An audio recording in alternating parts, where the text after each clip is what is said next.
ನಮಸ್ಕಾರ ಮಕ್ಕಳೇ. ಗಾದೆಗಳು. 4ನೇದು, ಹೆತ್ತ ತಾಯಿ ಹೊತ್ತ ನಾಡು ಸ್ವರ್ಗಕ್ಕಿಂತ ಮಿಗಿಲು. ಗಾದೆಗಳು ವೇದಗಳಿಗೆ ಸಮ. ವೇದ ಸುಳ್ಳಾದರೂ ಗಾದೆ ಸುಳ್ಳಾಗುವುದಿಲ್ಲ. ಗಾದೆಗಳು ರೂಪದಲ್ಲಿ ವಾಮನ, ಅರ್ಥದಲ್ಲಿ ತ್ರಿವಿಕ್ರಮನಿದ್ದಂತೆ. ಗಾದೆಗಳು ಹಿರಿಯರ ಅನುಭವದ ನುಡಿಮುತ್ತುಗಳು. ಇದು ಒಂದು ಜನಪ್ರಿಯ ಮಾತಾಗಿದ್ದು, ಈ ಗಾದೆ ಜನನಿ ಮತ್ತು ಜನ್ಮಭೂಮಿಯ ಮಹತ್ವವನ್ನು ತಿಳಿಸುತ್ತದೆ. ತಾಯಿ ನಮ್ಮನ್ನು 9 ತಿಂಗಳು ತನ್ನ ಗರ್ಭದಲ್ಲಿಟ್ಟುಕೊಂಡು ಪೋಷಿಸಿದರೆ, ಹೊತ್ತ ನಾಡು ನಮ್ಮನ್ನು ಜೀವನ ಪೂರ್ತಿ ತನ್ನ ಮಡಿಲಲ್ಲಿಟ್ಟು ಪೋಷಿಸುತ್ತದೆ. ತಾಯಿಗಿಂತ ಬಂಧುವಿಲ್ಲವೆಂಬ ಮಾತಿನಂತೆ, ಹೆತ್ತ ತಾಯಿಯ ಮಡಿಲಿನಲ್ಲಿ ದೊರಕುವ ಸುಖಕ್ಕೆ ಸಮನಾದ ಸುಖ ಬೇರೊಂದಿಲ್ಲ. ಅದೇ ರೀತಿ ಜನ್ಮಭೂಮಿಯ ಸಂಬಂಧವೂ ಸಹ ಬಿಡಿಸಲಾಗದಂತಹುದು. ನಮ್ಮ ನಾಡಿನಲ್ಲಿ ನಮಗೆ ದೊರೆಯುವ ಆನಂದ ಮತ್ತೆ ಎಲ್ಲೂ ದೊರೆಯಲು ಸಾಧ್ಯವಿಲ್ಲ. ಆದ್ದರಿಂದ ಹೆತ್ತ ತಾಯಿ ಹೊತ್ತ ನಾಡು ಸ್ವರ್ಗಕ್ಕಿಂತ ಮಿಗಿಲಾದುದು. ಸುಖದಿ ತಾನಿದ್ದುದೇ ನಾಡು ಎಂಬ ಸರ್ವಜ್ಞನ ಮಾತು. ರಾಮಾಯಣ ಮಹಾಕಾವ್ಯದಲ್ಲಿ ಶ್ರೀರಾಮನು ಇದೇ ಅಭಿಪ್ರಾಯವನ್ನು ವ್ಯಕ್ತಪಡಿಸುತ್ತಾನೆ.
ಅಲಂಕಾರಗಳು.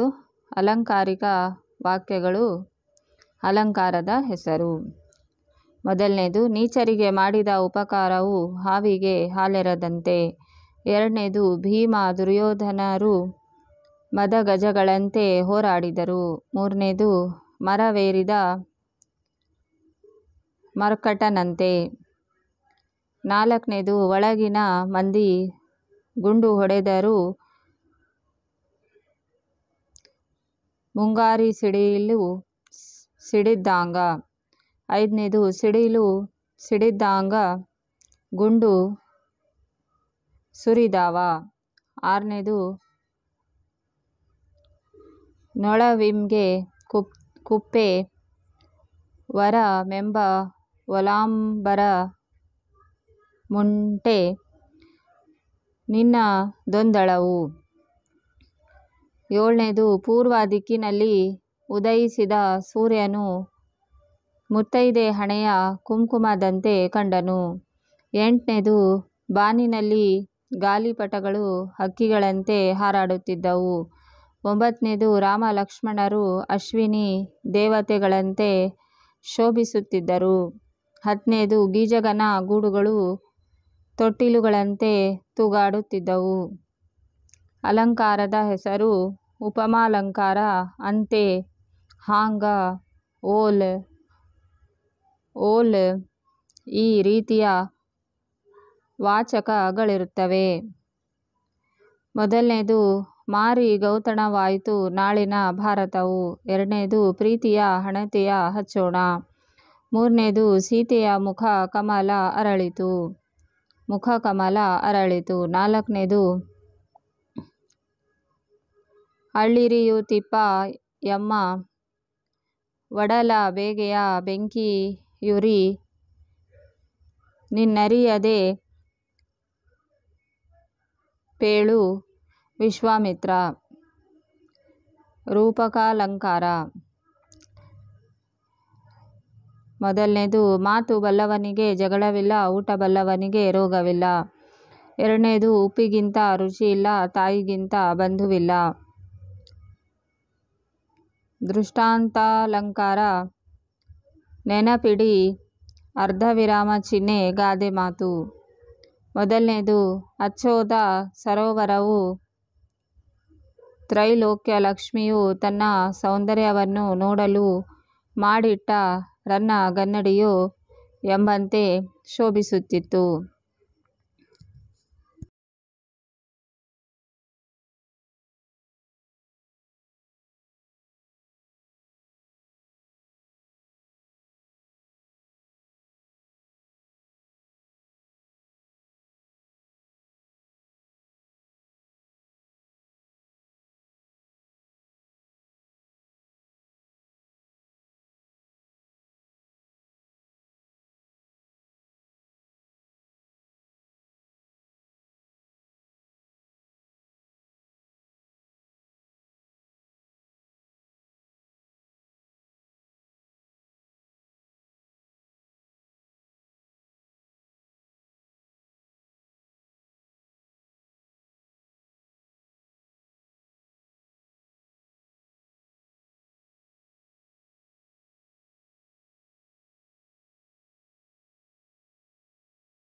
ಉತ್ಪ್ರೇಕ್ಷಾಲಂಕಾರ ಮೊದಲನೇದು ಆತನು ಪರೀಕ್ಷೆಯಲ್ಲಿ ಪ್ರಥಮ ಸ್ಥಾನ ಪಡೆದು ಉತ್ತೀರ್ಣನಾದನು. ಬುದ್ಧಿವಂತರಾದ ಮಕ್ಕಳಿಗೆ ಪರೀಕ್ಷೆಯೆಂದು ಲೆಕ್ಕವೇ. ಎರಡನೇದು ಆತನು ಉಂಡ ಮನೆಗೆ ಕೇಡು ಬಗೆವನು. ಕೃತಜ್ಞರು ಏನನ್ನು ತಾನೇ ಮಾಡುತ್ತಾರೆ. ಅರ್ಥಾಂತರನ್ಯಾಸಾಲಂಕಾರ ಮೊದಲನೇದು ನೀಚರಿಗೆ ಮಾಡಿದ ಉಪಕಾರವು ಹಾವಿಗೆ ಹಾಲೆರೆದಂತೆ. ಲಕ್ಷಣ ಎರಡು ವಸ್ತುಗಳನ್ನು ಹೋಲಿಸಿ ವರ್ಣಿಸುವ ಅಲಂಕಾರವೇ ಉಪಮಾಲಂಕಾರ. ಉಪಮೇಯ ನೀಚರಿಗೆ ಮಾಡುವ ಉಪಕಾರ. ಉಪಮಾನ ಹಾವಿಗೆ ಎರೆದ ಹಾಲು. ಉಪಮಾವಾಚಕ ಅಂತೆ. ಸಮಾನಧರ್ಮ ಸ್ಪಷ್ಟವಾಗಿಲ್ಲ, ಪ್ರಯೋಜನವಿಲ್ಲ. ಸಮನ್ವಯ ಉಪಮೇಯವಾದ ನೀಚರಿಗೆ ಮಾಡುವ ಉಪಕಾರವನ್ನು ಉಪಮಾನವಾದ ಹಾವಿಗೆ ಎರೆದ ಹಾಲಿಗೆ ಪರಸ್ಪರ ಹೋಲಿಸಲಾಗಿದೆ. ಅಲಂಕಾರ ಉಪಮಾಲಂಕಾರ. ಎರಡನೇದು ಭೀಮ ದುರ್ಯೋಧನರು ಮದಗಜಗಳಂತೆ ಹೋರಾಡಿದರು. ಲಕ್ಷಣ ಎರಡು ವಸ್ತುಗಳನ್ನು ಹೋಲಿಸಿ ವರ್ಣಿಸುವ ಅಲಂಕಾರವೇ ಉಪಮಾಲಂಕಾರ. ಉಪಮೇಯ ಭೀಮ ದುರ್ಯೋಧನರು. ಉಪಮಾನ ವೇದ ಮದಗಜಗಳು. ಉಪಮಾವಾಚಕ ಅಂತೆ. ಸಮಾನಧರ್ಮ ಹೋರಾಟ.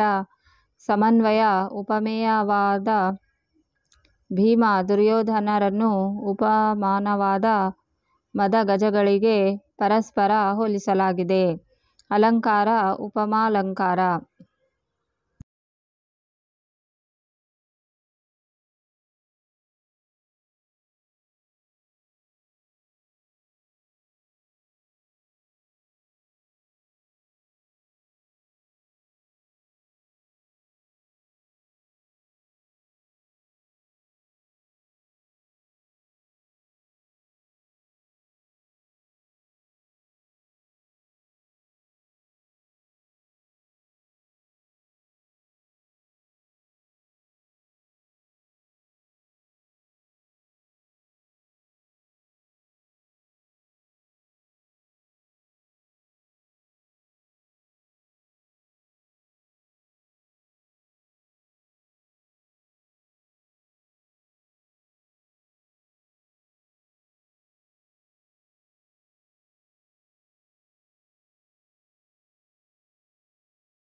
ಮೂರನೇದು ಮರ ವೇರಿದ ಮರ್ಕಟನಂತೆ.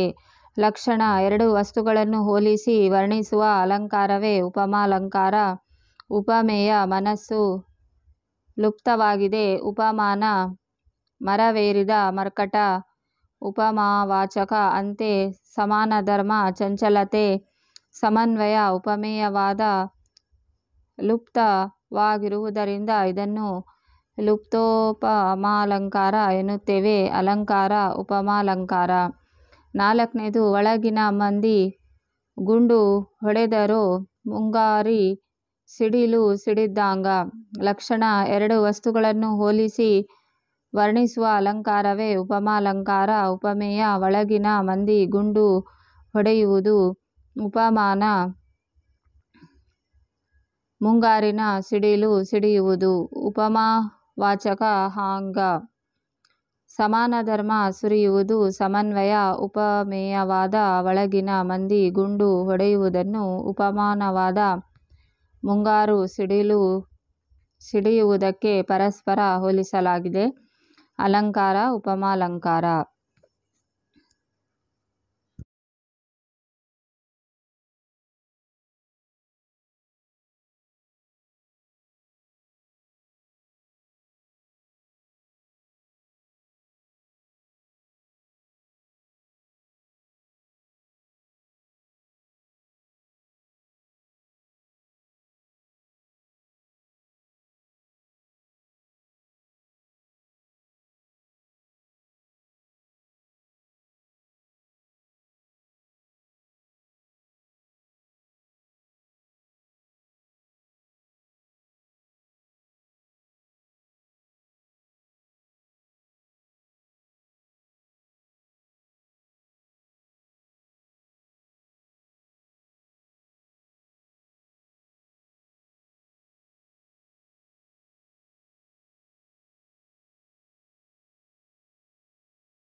ಐದನೇದು ಸಿಡಿಲು ಸಿಡಿದಂಗ ಗುಂಡು ಸುರಿದಾವ.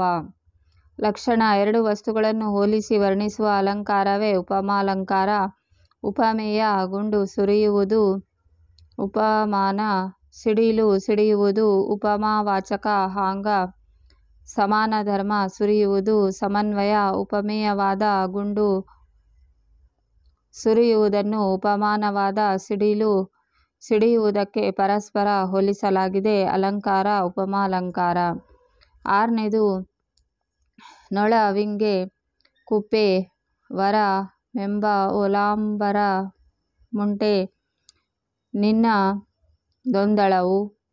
ಲಕ್ಷಣ: ಎರಡು ವಸ್ತುಗಳನ್ನು ಹೋಲಿಸಿ ವರ್ಣಿಸುವ ಅಲಂಕಾರವೇ ಉಪಮಾಲಂಕಾರ. ಉಪಮೇಯ: ದೃಪದನ ಆಳವು ಪರಾಕ್ರಮ. ಉಪಮಾನ: ಕಸದ ತಿಪ್ಪೆಯಲ್ಲಿರುವ ನೊಣ. ಉಪಮಾವಾಚಕ: ಓಲ್. ಸಮಾನಧರ್ಮ ಸ್ಪಷ್ಟವಾಗಿಲ್ಲ. ಸಮನ್ವಯ: ಉಪಮೇಯವಾದ ದೃಪದನ ಆಳವು ಪರಾಕ್ರಮ ಎಂಬುದನ್ನು ಉಪಮಾನವಾದ ಕಸದ ತಿಪ್ಪೆಯಲ್ಲಿರುವ ನೊಣಕ್ಕೆ ಪರಸ್ಪರ ಹೋಲಿಸಲಾಗಿದೆ. ಅಲಂಕಾರ: ಉಪಮಾಲಂಕಾರ.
ಏಳನೇದು ಪೂರ್ವ ದಿಕ್ಕಿನಲ್ಲಿ ಉದಯಿಸಿದ ಸೂರ್ಯನು ಮುತ್ತೈದೆಯ ಹಣೆಯ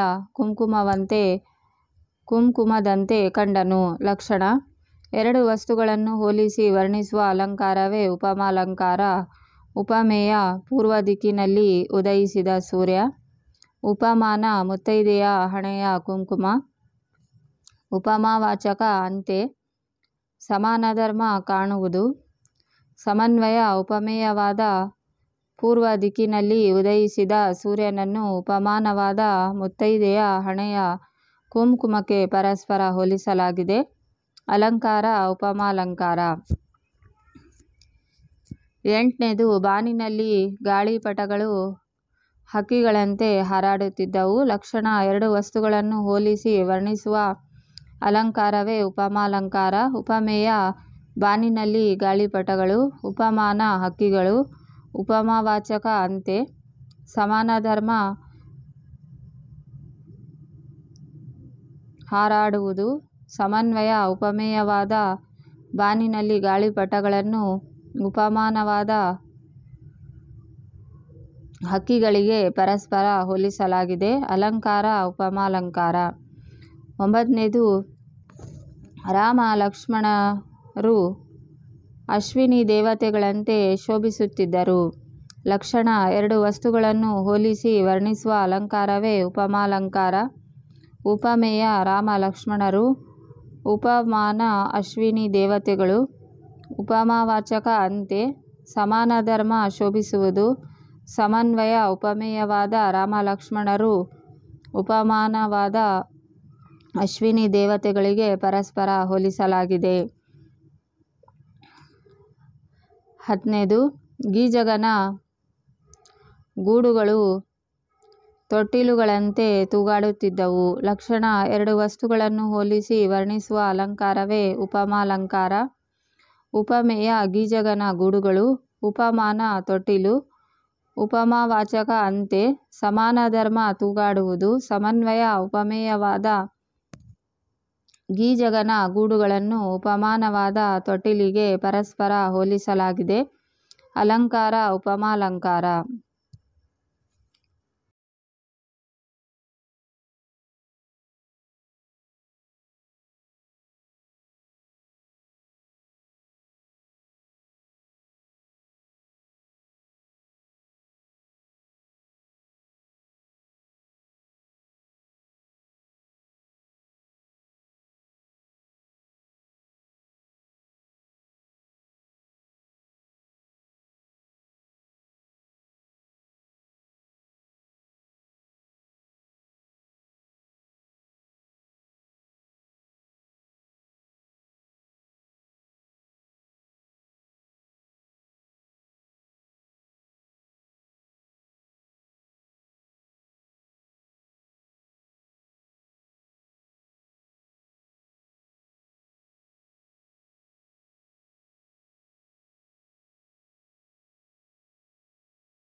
ಮಾರಿಗೌತಣವಾಯಿತು ನಾಳಿನ ಭಾರತವು. ಲಕ್ಷಣ: ಎರಡು ವಸ್ತುಗಳ ನಡುವೆ ಅಭೇದತೆಯನ್ನು ಹೇಳುವ ಅಲಂಕಾರವೇ ರೂಪಕಾಲಂಕಾರ. ಉಪಮೇಯ ನಾಳಿನ ಭಾರತ ಯುದ್ಧ. ಉಪಮಾನ ಮಾರಿಗೌತಣ. ಸಮನ್ವಯ ಉಪಮೇಯವಾದ ನಾಳಿನ ಭಾರತ ಯುದ್ಧವನ್ನು. ಎರಡನೇದು ಪ್ರೀತಿಯ ಹಣತೆಯ ಹಚ್ಚೋಣ. ಲಕ್ಷಣ ಎರಡು ವಸ್ತುಗಳ ನಡುವೆ ಅಭೇದತೆಯನ್ನು ಹೇಳುವ ಅಲಂಕಾರವೇ ರೂಪಕಾಲಂಕಾರ. ಉಪಮೇಯ ಪ್ರೀತಿ, ಉಪಮಾನ ಹಣತೆ. ಸಮನ್ವಯ ಉಪಮೇಯವಾದ ಪ್ರೀತಿ, ಉಪಮಾನವಾದ ಹಣತೆ.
ಮೊದಲನೇದು ಉಪಮಾನವಾದ ಮಾರಿಗೌತಣಕ್ಕೆ ಅಭೇದವಾಗಿ ವರ್ಣಿಸಲಾಗಿದೆ. ಅಲಂಕಾರ ರೂಪಕಾಲಂಕಾರ.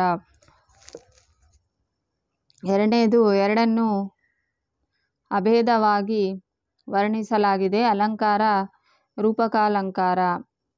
ಮೂರನೇದು ಸೀತೆಯ ಮುಖ ಕಮಲ ಅರಳಿತು. ಲಕ್ಷಣ ಎರಡು ವಸ್ತುಗಳ ನಡುವೆ ಅಭೇದತೆಯನ್ನು ಹೇಳುವ ಅಲಂಕಾರವೇ ರೂಪಕಾಲಂಕಾರ. ಉಪಮೇಯ ಸೀತೆಯ ಮುಖ, ಉಪಮಾನ ಕಮಲ. ಸಮನ್ವಯ ಉಪಮೇಯವಾದ ಸೀತೆಯ ಮುಖ, ಉಪಮಾನವಾದ ಕಮಲ ಎರಡನ್ನೂ ಅಭೇದವಾಗಿ ವರ್ಣಿಸಲಾಗಿದೆ. ಅಲಂಕಾರ ರೂಪಕಾಲಂಕಾರ. ನಾಲ್ಕನೇದು ಅಳ್ಳಿರಿಯುತಿಪ್ಪ ಯಮ್ಮ ವಡಲ ಬೇಗೆಯ ಬೆಂಕಿಯುರಿ ನಿನ್ನ ನರಿಯದೆ ಹೇಳು ವಿಶ್ವಾಮಿತ್ರ. ಲಕ್ಷಣ ಎರಡು ವಸ್ತುಗಳ ನಡುವೆ ಅಭೇದತೆಯನ್ನು ಹೇಳುವ ಅಲಂಕಾರವೇ ರೂಪಕಾಲಂಕಾರ. ಉಪಮೇಯ ವಡಲ ವೇಗ, ಉಪಮಾನ ಬೆಂಕಿಯುರಿ. ಸಮನ್ವಯ ಉಪಮೇಯವಾದ ವಡಲ ಬೇಗೆ, ಉಪಮಾನವಾದ ಬೆಂಕಿಯುರಿ ಎರಡನ್ನೂ ಅಭೇದವಾಗಿ ವರ್ಣಿಸಲಾಗಿದೆ. ಅಲಂಕಾರ ರೂಪಕಾಲಂಕಾರ.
ಮೊದಲನೇದು ಮಾತು ಬಲ್ಲವನಿಗೆ ಜಗಳವಿಲ್ಲ, ಊಟ ಬಲ್ಲವನಿಗೆ ರೋಗವಿಲ್ಲ.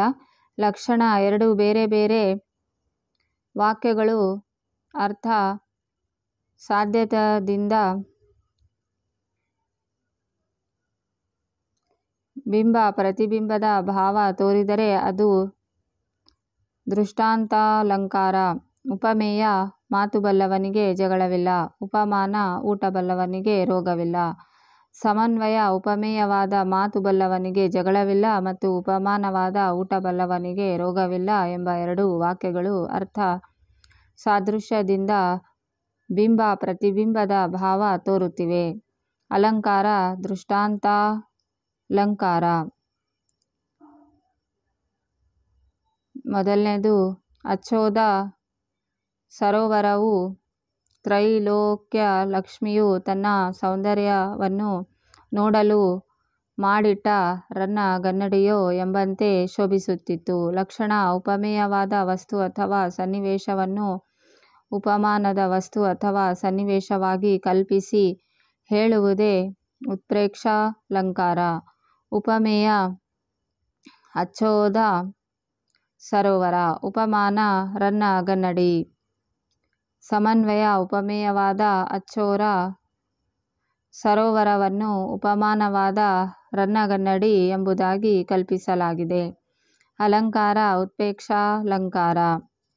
ಮೊದಲನೇದು ಆತನು ಪರೀಕ್ಷೆಯಲ್ಲಿ ಪ್ರಥಮ ಸ್ಥಾನ ಪಡೆದು ಉತ್ತೀರ್ಣನಾದನು. ಬುದ್ಧಿವಂತರಾದ ಮಕ್ಕಳಿಗೆ ಪರೀಕ್ಷೆಯೊಂದು ಲೆಕ್ಕವೇ? ಲಕ್ಷಣ: ಒಂದು ವಿಶೇಷ ವಾಕ್ಯವನ್ನು ಸಾಮಾನ್ಯ ವಾಕ್ಯದಿಂದ ಅಥವಾ ಒಂದು ಸಾಮಾನ್ಯ ವಾಕ್ಯವನ್ನು ವಿಶೇಷ ವಾಕ್ಯದಿಂದ ಸಮರ್ಥನೆ ಮಾಡುವುದೇ ಅರ್ಥಾಂತರನ್ಯಾಸಾಲಂಕಾರ. ಉಪಮೇಯ: ಆತನು ಪರೀಕ್ಷೆಯಲ್ಲಿ ಪ್ರಥಮ ಸ್ಥಾನ ಪಡೆದು ಉತ್ತೀರ್ಣನಾದನು. ಉಪಮಾನ: ಬುದ್ಧಿವಂತರಾದ ಮಕ್ಕಳಿಗೆ ಪರೀಕ್ಷೆಯೊಂದು ಲೆಕ್ಕವೇ? ಸಮನ್ವಯ: ಉಪಮೇಯವಾದ ಆತನು ಪರೀಕ್ಷೆಯಲ್ಲಿ ಪ್ರಥಮ ಸ್ಥಾನ ಪಡೆದು ಉತ್ತೀರ್ಣನಾದನು ಎಂಬ ವಿಶೇಷ ವಾಕ್ಯವನ್ನು ಉಪಮಾನವಾದ ಬುದ್ಧಿವಂತರಾದ ಮಕ್ಕಳಿಗೆ ಪರೀಕ್ಷೆಯೊಂದು ಲೆಕ್ಕವೇ ಎಂಬ ಸಾಮಾನ್ಯ ವಾಕ್ಯದಿಂದ ಸಮರ್ಥಿಸಲಾಗಿದೆ. ಅಲಂಕಾರ: ಅರ್ಥಾಂತರನ್ಯಾಸಾಲಂಕಾರ.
ಛಂದಸ್ಸು ಪರಿಚಯ. ಕಂದ ಪದ್ಯ. ಮಾತ್ರಾಗಣ ಛಂದಸ್ಸಿಗೆ ಸೇರಿದೆ. 4 4 ಬಾರಿ 12 4 ಸಾಲಿನ ಪದ್ಯವಾಗಿರುತ್ತದೆ. 4 5 ಬಾರಿ ಇರುತ್ತದೆ 20. 1ನೇ ಮತ್ತು 3ನೇ ಸಾಲಿನಲ್ಲಿ 4 ಮಾತ್ರೆಯ 3 ಗಣಗಳು ಬರಬೇಕು. 4 3 ಬಾರಿ 12. 2ನೇ ಮತ್ತು 4ನೇ ಸಾಲಿನಲ್ಲಿ 4 ಮಾತ್ರೆಯ 5 ಗಣಗಳು ಬರಬೇಕು. 4 5 ಬಾರಿ ಬರಬೇಕು 20. 1 ಮತ್ತು 2ನೇ ಸಾಲನ್ನು ಪೂರ್ವಾರ್ಧವೆಂದು 2 ಮತ್ತು 4ನೇ ಸಾಲನ್ನು ಉತ್ತರಾರ್ಧವೆಂದು ಕರೆಯುತ್ತಾರೆ. ಒಟ್ಟು 64 ಮಾತ್ರೆಗಳಿರುತ್ತವೆ. 64 ಮಾತ್ರೆಗಳು. ಪರೀಕ್ಷೆಯಲ್ಲಿ 2 ಸಾಲನ್ನು ಕೊಟ್ಟಿದ್ದರೆ ಅದು ಕಂದ ಪದ್ಯ. 4 ಕಾದದಿ. ನೆಕ್ಸ್ಟ್ 4 ರನಜ್ಜ. ನೆಕ್ಸ್ಟ್ 4 ಪಾಂಡದ.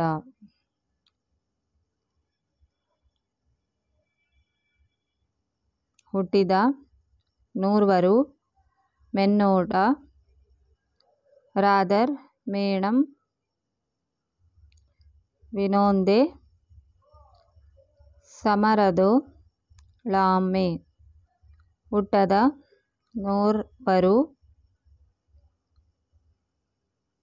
ಮಿದಿರ್ಚಿ, ಸತ್ತೊಡೆ, ಕೋಪಂ. ಛಂದಸ್ಸು ಕಂದ ಪದ್ಯ. ಛಂದಸ್ಸು ಕಂದ ಪದ್ಯ.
ಭಾಮಿನಿ ಷಟ್ಪದಿ. ಮಾತ್ರಾ ಛಂದಸ್ಸಿಗೆ ಸೇರಿದೆ. 3 4 3 4 14. 6 ಸಾಲಿನ ಪದ್ಯವಾಗಿದೆ. 3 4 3 4 14. 1 2 4 ಮತ್ತು 5ನೇ ಸಾಲಿನಲ್ಲಿ 3 ಮತ್ತು 4 ಮಾತ್ರೆಯ 2 ಗಣಗಳು ಬರುತ್ತವೆ. 3 4 3 4 3 4 23. 3 ಮತ್ತು 6ನೇ ಸಾಲಿನಲ್ಲಿ 3 ಮತ್ತು 4 ಮಾತ್ರೆಯ 3 ಗಣಗಳು ಕಡೆಯಲ್ಲಿ 1 ಗುರು ಬರುತ್ತದೆ. 3 4 3 4 14. 1 2 ಮತ್ತು 3ನೇ ಸಾಲುಗಳನ್ನು ಪೂರ್ವಾರ್ಧವೆಂದು ಕರೆಯುತ್ತಾರೆ. 3 4 3 4 14. 4 5 ಮತ್ತು 6ನೇ ಸಾಲನ್ನು ಉತ್ತರಾರ್ಧವೆಂದು ಕರೆಯುತ್ತಾರೆ. 3 4 3 4 3 4 23. ಒಟ್ಟು 102 ಮಾತ್ರೆಗಳು ಬರುತ್ತವೆ. 102. ಪರೀಕ್ಷೆಯಲ್ಲಿ 3 ಸಾಲು ಕೊಟ್ಟಿದ್ದರೆ ಅದು ಭಾಮಿನಿ ಷಟ್ಪದಿ.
ವಾರ್ಧಕ ಷಟ್ಪದಿ ಮಾತ್ರ ಛಂದಸ್ಸಿಗೆ ಸೇರಿದೆ.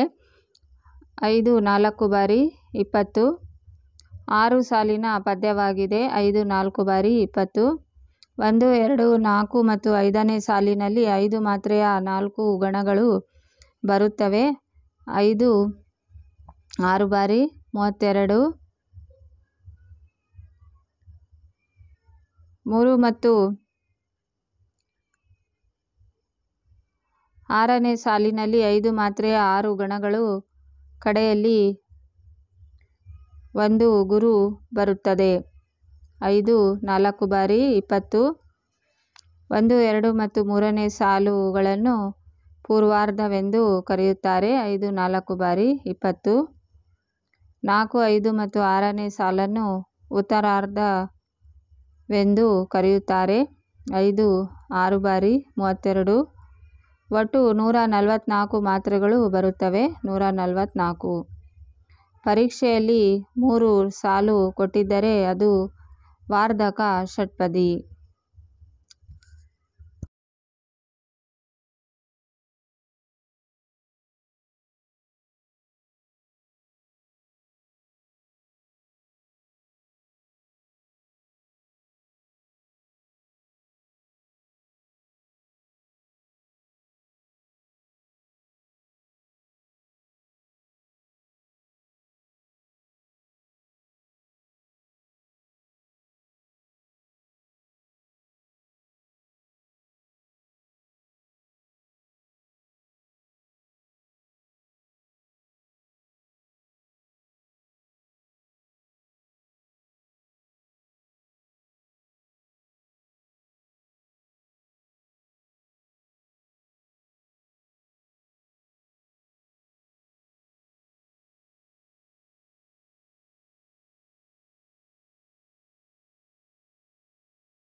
ಅಕ್ಷರ ವೃತ್ತಗಳು. ವೃತ್ತಗಳ ಸೂತ್ರದ ಪದ್ಯ. ವೃತ್ತದ ಆರಂಭ. ವೃತ್ತದ ಹೆಸರು. ವೃತ್ತಗಳ ಸೂತ್ರ.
ಪರೀಕ್ಷೆಯಲ್ಲಿ ಒಂದು ಸಾಲು ಬಂದಿದ್ದರೆ ಅದು ವೃತ್ತವಾಗಿರುತ್ತದೆ. ಗುರು, ಲಘು ಮೂರಿದೆ. ಗುರು, ಲಘು ಮೊದಲಲ್ಲಿ ಬರಲು, ಗುರು, ಲಘು ನಡುವೆ ಬರಲು,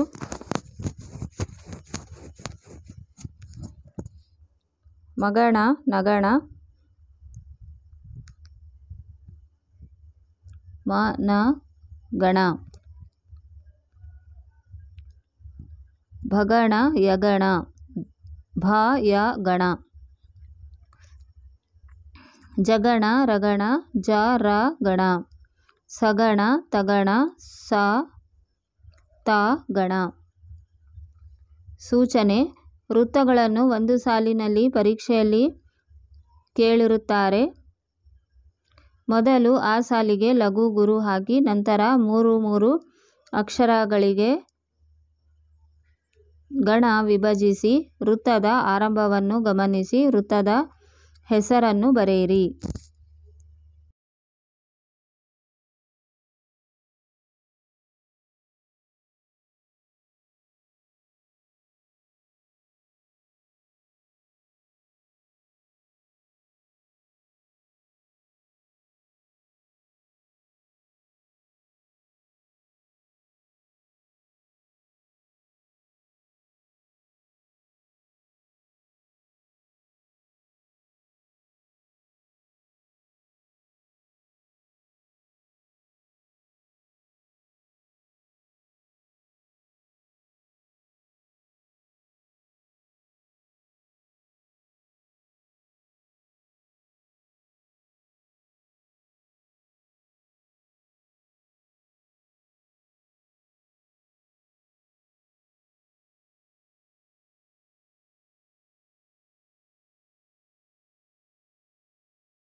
ಚಂಪಕಮಾಲಾ ವೃತ್ತ 4 ಪಾದಗಳಿಂದ ಕೂಡಿದ ಪದ್ಯವಾಗಿರುತ್ತದೆ. ಪ್ರತಿ ಪಾದದಲ್ಲಿ 21 ಅಕ್ಷರಗಳಿರುತ್ತವೆ. ಪ್ರತಿ ಪಾದವು ನ, ಜ, ಭ, ಜ, ಜ, ಜ, ರ ಎಂಬ 7 ಗಣಗಳಿರುತ್ತವೆ ಮತ್ತು ಆದಿ ಪ್ರಾಸದಿಂದ ಕೂಡಿರುತ್ತದೆ. ಸೂತ್ರ ನ, ಜ, ಭ, ಜ, ಜಂ, ಜ, ರಂ ಬಗೆಗೊಳ್ಳುತ್ತೀರೆ. ಚಂಪಕ ಮಾಲೆ ಎಂದಪರ್. ನ, ಜ, ಭ, ಜ, ಜ, ಜ, ರ.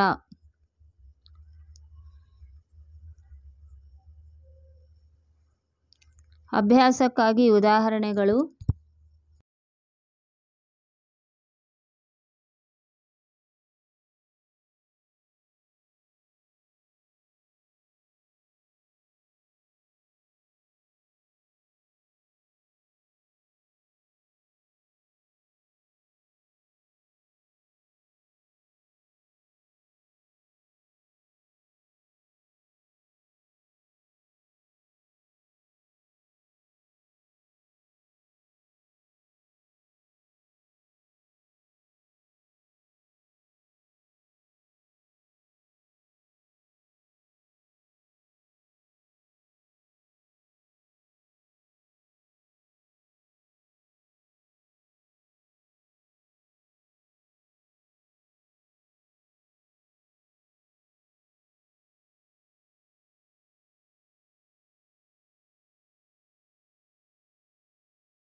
ಅಭ್ಯಾಸಕ್ಕಾಗಿ ಉದಾಹರಣೆಗಳು.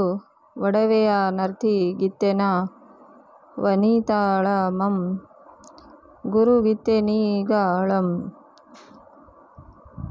ತಳವೆಳಗಾಗೆ ಕಟ್ಟಿಸದೆ ಮಾಡ್ನೊಡೆ ಕೆಮ್ಮನೆ ಮೀಸವತ್ತನೆ. ಉತ್ಪಲಮಾಲಾ ವೃತ್ತ 4 ಪಾದಗಳಿಂದ ಕೂಡಿದ ಪದ್ಯವಾಗಿರುತ್ತದೆ. ಪ್ರತಿ ಪಾದದಲ್ಲಿ 20 ಅಕ್ಷರಗಳಿರುತ್ತವೆ. ಪ್ರತಿ ಪಾದವು ಭ, ರ, ನ, ಧ, ಭ, ರ ಎಂಬ 6 ಗಣಗಳು ಮತ್ತು ಕೊನೆಯಲ್ಲಿ 1 ಲಘು 1 ಗುರು ಇರುತ್ತದೆ. ಸೂತ್ರ ಉತ್ಪಲ ಮಾಲೆಯಪ್ಪುದು ಭರಂ ಸಭಾಭಂರಲಗಂ ನೆಗಳ್ದಿ ರಲ್. ಭ, ರ, ನ, ಭ, ರ, ಲ, ಗು. ಅಭ್ಯಾಸಕ್ಕಾಗಿ ಉದಾಹರಣೆಗಳು. ಕೋಗಿಲೆಯಾಗಿ ಹುಟ್ಟುವುದು ಸುಂದನ ಲೋಳ್ ವನವಾಸಿ ದೇಶದೋಳ್.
ಪತ್ರ ಲೇಖನ, ಖಾಸಗಿ ಪತ್ರ ಅಥವಾ ವೈಯಕ್ತಿಕ ಪತ್ರ.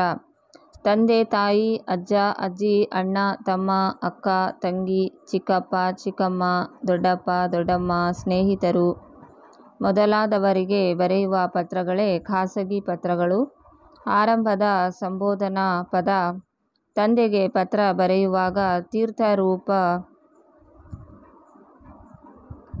ರವರಿಗೆ, ತಾಯಿಗೆ ಪತ್ರ ಬರೆಯುವಾಗ ಮಾತೃಶ್ರೀ ರವರಿಗೆ, ಅಣ್ಣ ದೊಡ್ಡಪ್ಪ ಚಿಕ್ಕಪ್ಪ ಮಾವ ಮುಂತಾದ ಹಿರಿಯ ರಕ್ತ ಸಂಬಂಧಿಗಳಿಗೆ ಪತ್ರ ಬರೆಯುವಾಗ ತೀರ್ಥರೂಪ ಸಮಾನರಾದ ಅಕ್ಕ ದೊಡ್ಡಮ್ಮ ಚಿಕ್ಕಪ್ಪ ಚಿಕ್ಕಮ್ಮ ಅತ್ತೆ ಮುಂತಾದ ಹಿರಿಯ ರಕ್ತ ಸಂಬಂಧಿಗಳಿಗೆ ಪತ್ರ ಬರೆಯುವಾಗ ಮಾತೃಶ್ರೀ ಸಮಾನರಾದ ಸ್ನೇಹಿತರಿಗೆ ಪತ್ರ ಬರೆಯುವಾಗ ನಲ್ಮೆಯ ಆತ್ಮೀಯ ಪ್ರೀತಿಯ ಸ್ನೇಹಿತ ಸ್ನೇಹಿತೆಗೆ ಸ್ನೇಹಿತರ ಹೆಸರು ಬರೆಯಬೇಕು. ತಮ್ಮ ಅಥವಾ ತಂಗಿ ಪತ್ರ ಬರೆಯುವಾಗ ಚಿರಂಜೀವಿ ಪ್ರೀತಿಯ ತಮ್ಮ ಅಥವಾ ತಂಗಿಗೆ. ಮುಕ್ತಾಯದ ಸಂಬೋಧನಾ ಪದ. ಹಿರಿಯರಿಗೆ ವಂದನೆಗಳೊಂದಿಗೆ, ಸ್ನೇಹಿತರಿಗೆ ನಮಸ್ಕಾರಗಳೊಂದಿಗೆ, ಕಿರಿಯರಿಗೆ ಆಶೀರ್ವಾದಗಳೊಂದಿಗೆ.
ಮಾದರಿ ಖಾಸಗಿ ಪತ್ರ ಕ್ಷೇಮ ಶ್ರೀ ಇಂದ ವಿಳಾಸ ದಿನಾಂಕ ಡ್ಯಾಶ್ ರವರಿಗೆ ನಿಮ್ಮ ಪ್ರೀತಿಯ ಡ್ಯಾಶ್ ಮಾಡುವ ಡ್ಯಾಶ್ ನಾನು ಇಲ್ಲಿ ಕ್ಷೇಮವಾಗಿದ್ದೇನೆ, ನೀವು ಅಲ್ಲಿ ಕ್ಷೇಮದಿಂದ ಇರುವಿರೆಂದು ಭಾವಿಸುತ್ತೇನೆ.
ಮನೆಯಲ್ಲಿ ಎಲ್ಲರಿಗೂ ನನ್ನ ನಮಸ್ಕಾರ ತಿಳಿಸಿರಿ. ಈ ಪತ್ರ ತಲುಪಿದ ಕೂಡಲೇ ಮರು ಪತ್ರ ಬರೆಯಿರಿ. ನಮಸ್ಕಾರಗಳೊಂದಿಗೆ ಇಂತಿ ನಿಮ್ಮ ಪ್ರೀತಿಯ ಡ್ಯಾಶ್ ಸಹಿ ಹೊರ ವಿಳಾಸ ಗೆ ವಿಳಾಸ.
ನಿಮ್ಮನ್ನು ಹಾವೇರಿಯ ಶ್ರೀ ಕನಕದಾಸ ಪ್ರೌಢಶಾಲೆಯಲ್ಲಿ ಓದುತ್ತಿರುವ ಚಂದನ್ ಎಂದು ಭಾವಿಸಿಕೊಂಡು ನಿಮ್ಮ ಪರೀಕ್ಷಾ ಸಿದ್ಧತೆಯನ್ನು ಕುರಿತು ಬೆಂಗಳೂರಿನ ವಿಜಯನಗರದಲ್ಲಿ ವಾಸವಿರುವ ಮಲ್ಲಿಕಾರ್ಜುನ ಎಂಬ ಹೆಸರಿನ ತಂದೆಗೆ ಪತ್ರ ಬರೆಯಿರಿ.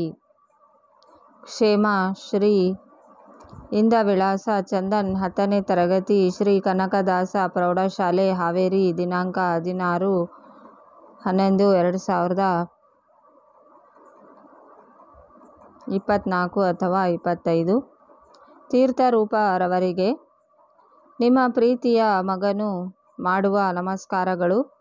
ನಾನು ಇಲ್ಲಿ ಕ್ಷೇಮವಾಗಿದ್ದೇನೆ, ನೀವು ಅಲ್ಲಿ ಕ್ಷೇಮದಿಂದ ಇರುವಿರೆಂದು ಭಾವಿಸುತ್ತೇನೆ. ಈ ಪತ್ರದ ಮೂಲಕ ತಮಗೆ ತಿಳಿಸುವುದೇನೆಂದರೆ, ನಿಮ್ಮ ಆಶೀರ್ವಾದದಿಂದ ನನ್ನ ವಿದ್ಯಾಭ್ಯಾಸ ಉತ್ತಮವಾಗಿ ನಡೆಯುತ್ತಿದೆ. ದಿನಾಂಕ 25/4/25ರಿಂದ ನನ್ನ SSLC ವಾರ್ಷಿಕ ಪರೀಕ್ಷೆಗಳು ಆರಂಭವಾಗುತ್ತಿದ್ದು, ಅದಕ್ಕೆ ಅತ್ಯುತ್ತಮವಾಗಿ ಸಿದ್ಧತೆ ಮಾಡಿಕೊಂಡಿದ್ದೇನೆ. ಪ್ರತಿದಿನ ಬೆಳಗ್ಗೆ 5 ಗಂಟೆಗೆ ಎದ್ದು ಓದುತ್ತಿದ್ದೇನೆ. ನೀವು ಅಂದುಕೊಂಡಂತೆ 100% ಫಲಿತಾಂಶ ಪಡೆಯುವ ಭರವಸೆಯನ್ನು ನೀಡುತ್ತಿದ್ದೇನೆ. ನಿಮ್ಮ ಆಶೀರ್ವಾದ ಇರಲಿ. ತಮ್ಮ ತಂಗಿಗೆ ಚೆನ್ನಾಗಿ ಓದಲು ತಿಳಿಸಿ. ಮನೆಯಲ್ಲಿ ಎಲ್ಲರಿಗೂ ನನ್ನ ನಮಸ್ಕಾರ ತಿಳಿಸಿರಿ. ಈ ಪತ್ರ ತಲುಪಿದ ಕೂಡಲೇ ಮರುಪತ್ರ ಬರೆಯಿರಿ. ನಮಸ್ಕಾರಗಳೊಂದಿಗೆ.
ಇಂತಿ ನಿಮ್ಮ ಪ್ರೀತಿಯ ಮಗ ಸಹಿ ಚಂದನ್. ಹೊರ ವಿಳಾಸ ಗೆ ವಿಳಾಸ ಮಲ್ಲಿಕಾರ್ಜುನ ವಿನಾಯಕ ನಿಲಯ 20, 1ನೇ ಮುಖ್ಯ ರಸ್ತೆ, 2ನೇ ಅಡ್ಡ ರಸ್ತೆ, ವಿಜಯನಗರ, ಬೆಂಗಳೂರು.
ವ್ಯಾವಹಾರಿಕ ಪತ್ರ ಅಥವಾ ಮನವಿ ಪತ್ರ ಸಾರ್ವಜನಿಕ ಸಂಸ್ಥೆಗಳಾದ ಶಾಲೆ, ನಗರಸಭೆ, ಪಂಚಾಯಿತಿಗಳು, ಗ್ರಂಥಾಲಯಗಳು, ಉದ್ಯಮಗಳು, ಸರ್ಕಾರಿ ಕಚೇರಿ ಇತ್ಯಾದಿ ಸಂಸ್ಥೆಗಳಲ್ಲಿ ಕೆಲಸ ಮಾಡುವ ಅಧಿಕಾರಿಗಳ ಜೊತೆ ನಡೆಸುವ ವ್ಯವಹಾರಗಳನ್ನು ವ್ಯಾವಹಾರಿಕ ಪತ್ರ ಅಥವಾ ಮನವಿ ಪತ್ರ ಎನ್ನುವರು. ವ್ಯಾವಹಾರಿಕ ಪತ್ರ ಅಥವಾ ಮನವಿ ಪತ್ರ ರಚನೆಯ ಹಂತಗಳು: ಇಂದ ವಿಳಾಸ, ಇವರಿಂದ, ಗೆ ವಿಳಾಸ, ಇವರಿಗೆ, ದಿನಾಂಕ, ಸ್ಥಳ, ದೂರವಾಣಿ ಸಂಖ್ಯೆ, ಸಂಬೋಧನೆ, ಮಾನ್ಯರೇ ಅಥವಾ ಸ್ವಾಮಿ, ವಿಷಯ, ಪತ್ರದ ಒಡಲು, ವಿಷಯ ವಿವರಣೆ, ಮುಕ್ತಾಯ, ವಂದನೆಗಳೊಂದಿಗೆ, ನಮಸ್ಕಾರಗಳೊಂದಿಗೆ, ಇಂತಿ ನಿಮ್ಮ ಡ್ಯಾಶ್ ವಿಶ್ವಾಸಿ ಅಥವಾ ನಂಬುಗೆಯ, ಶಿಕ್ಷಕರಿಗೆ ಮಾತ್ರ ವಿಧೇಯ, ವಿಷಯ ಬರೆದವರ ಸಹಿ, ಹೊರವಿಳಾಸ.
ಮಾದರಿ ವ್ಯಾವಹಾರಿಕ ಅಥವಾ ಮನವಿ ಪತ್ರ: ಇಂದ ವಿಳಾಸ, ಗೆ ವಿಳಾಸ, ದಿನಾಂಕ, ಸ್ಥಳ, ಮಾನ್ಯರೇ, ವಿಷಯ, ಮೇಲ್ಕಂಡ ವಿಷಯಕ್ಕೆ ಸಂಬಂಧಿಸಿದಂತೆ ವಂದನೆಗಳೊಂದಿಗೆ, ಇಂತಿ ತಮ್ಮ ನಂಬುಗೆಯ ಸಹಿ, ಹೊರವಿಳಾಸ, ಗೆ ವಿಳಾಸ, ಇಂದ ವಿಳಾಸ.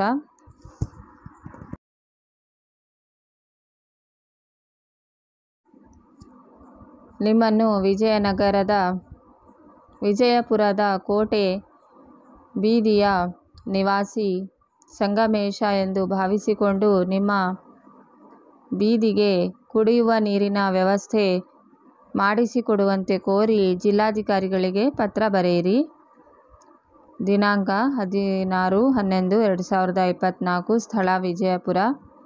ಇವರಿಂದ ಶ್ರೀ ಸಂಗಮೇಶ, ಕೋಟೆ ಬೀದಿ, ವಿಜಯಪುರ, ವಿಜಯಪುರ ಜಿಲ್ಲೆ. ಇವರಿಗೆ ಮಾನ್ಯ ಜಿಲ್ಲಾಧಿಕಾರಿಗಳು, ಜಿಲ್ಲಾಧಿಕಾರಿಗಳ ಕಚೇರಿ, ವಿಜಯಪುರ, ವಿಜಯಪುರ ಜಿಲ್ಲೆ.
ಮಾನ್ಯರೇ, ವಿಷಯ: ಕೋಟೆ ಬೀದಿಗೆ ನೀರಿನ ಸೌಲಭ್ಯ ಒದಗಿಸುವಂತೆ ಕೋರಿ ಪತ್ರ. ಮೇಲ್ಕಂಡ ವಿಷಯಕ್ಕೆ ಸಂಬಂಧಿಸಿದಂತೆ ನಮ್ಮ ಕೋಟೆ ಬೀದಿಯಲ್ಲಿ ಸುಮಾರು 60 ಮನೆಗಳಿದ್ದು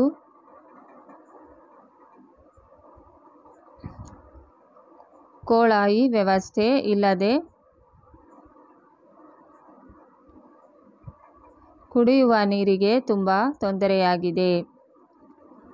ಜನಪರ ಕಾಳಜಿ ಇರುವ ತಾವು ದಯಮಾಡಿ ನಮ್ಮ ಕೋಟೆ ಬೀದಿಗೆ ಬೋರ್ವೆಲ್ ಹಾಕಿಸಿ ನಳದ ಮೂಲಕ ಕುಡಿಯುವ ನೀರಿನ ಸೌಲಭ್ಯ ಒದಗಿಸಿಕೊಡಬೇಕೆಂದು ತಮ್ಮಲ್ಲಿ ನಮ್ಮ ಕೋಟೆ ಬೀದಿಯ ಎಲ್ಲ ನಾಗರಿಕರ ಪರವಾಗಿ ವಿಷಯ ಪೂರಕವಾಗಿ